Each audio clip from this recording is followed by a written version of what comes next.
Behind this solid stone wall at number 12 Clay Street, in the heart of New Farm, sits this beautifully transformed cottage. In fact, the renovation was completed at exactly this time last year. So come with me and we'll explore. When you enter this top level, you are greeted with a feast of the senses, with all of this stone, timber, marble, and all of this glass. The architects fitted in a lot on this floor, and yet the kitchen is centrally placed, it's modern and sleek.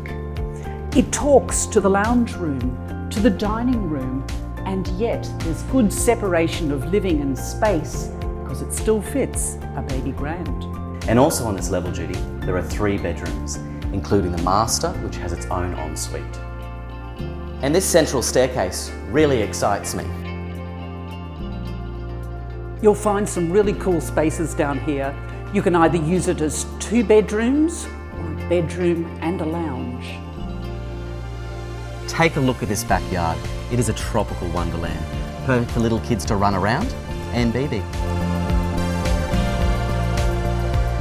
So come and experience this home for yourselves. Hey BB.